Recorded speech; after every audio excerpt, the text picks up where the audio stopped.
разные кривотолки, домыслы привели к тому, что у нас закрепилось мнение, что Аслан Георгиевич непременно отравлен кем-то, отравлен.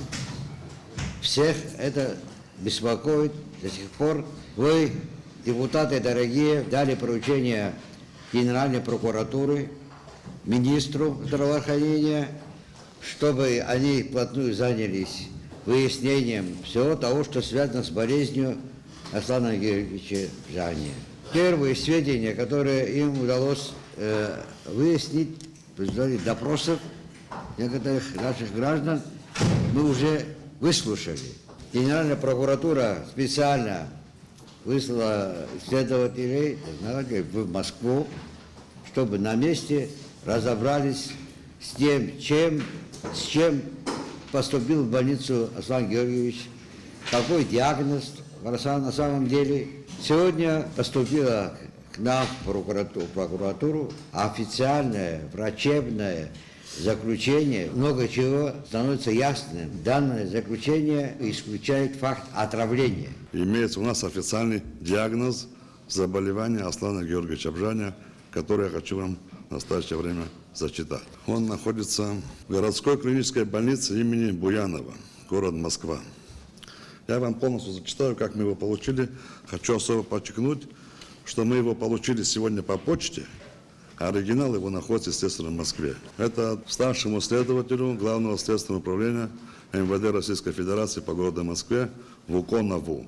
За подписью главного врача городской клинической больницы имени Буянова, Департамента здравоохранения города Москвы А.В. Саликова. На ваш запрос от 20.05.19 года за номером таким-то о предоставлении медицинских документов в отношении гражданина Бжания Аслана Георгиевича сообщаем. В соответствии со статьей 13 об основах охраны здоровья граждан в Российской Федерации и указа президента Российской Федерации от 6.03.1997 года за номером 188 об утверждении перечня сведений конфиденциального характера, информация о факте обращения за медицинской помощью, состояние здоровья гражданина, диагнозе его заболевания и иные сведения, получаемые при его обследовании и лечении, составляют врачебную тайну. Гражданину должна быть подтверждена гарантия конфиденциальности передаваемых им сведений. Не допускается разглашение сведений, составляющих врачебную тайну, лицами, которым они стали известны при обучении и исполнении профессиональных, служебных и иных обязательств, кроме случаев, установленных законом. Предоставление сведений, составляющих врачебную тайну, без согласия гражданина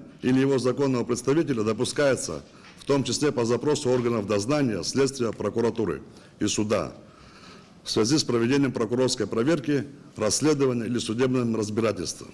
Из вашего запроса не усматриваются основания, допускающих предоставление документов, составляющих врачебную тайну. Согласие пациента сообщаем его клинический диагноз. Острая, моторная и сенсорная полинейропия, в скобках подтип синдрома Гиейна-Барре, с тетрапарезом, вовлечением черепных нервов, бульбарным синдромом, дыхательными, вегетативными нарушениями. Осложнения. Нозокомиальная двусторонняя полисегментарная аспирационная пневмония.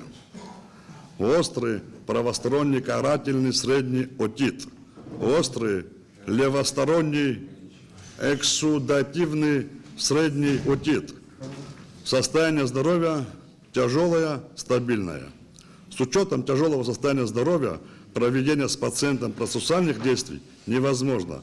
Главврач городской клинической больницы имени Буянова А.В. Сальков. Одновременно хочу вам сообщить, что нами также проводятся следственные мероприятия с охранниками. Сегодня, в настоящее время, проходит их допрос.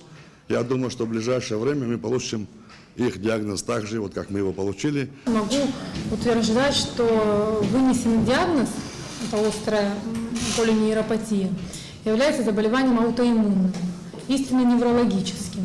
Аутоиммунное подразумевает выработку самим организмом патологических агентов, антител против своих клеток. Аутоиммунные заболевания в разных направлениях бывают, то есть не только в неврологии, в ревматологии, пульмонологии и прочих.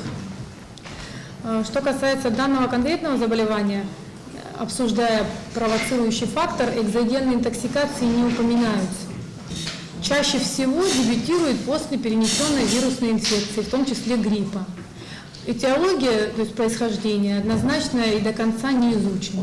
Заболевание протекает тяжело, но поддается специфической терапии. Я имела в виду, что если освещать эту проблему в свете информации об отравлении, которая бытует в нашем обществе, то я как невролог не могу связать дебют неврологического аутоиммунного заболевания, этой болезни, синдром Гиена-Барре иначе называется, с отравлением каким-либо веществом, в том числе тяжелыми металлами. В данном случае интригующий нас всех вопрос, было ли внешнее воздействие или нет, не может не ответить ни эта экспертиза, ни коллегия наших врачей, потому что это прерогатива исключительно, я считаю, прокуратуры, которая сопоставляет все факторы состояния здоровья всех троих человек, и только когда будут допрошены охранники, когда будет получена справка об их здоровье, сопоставив все эти факторы, можно будет говорить о волнующем нас всех вопросе.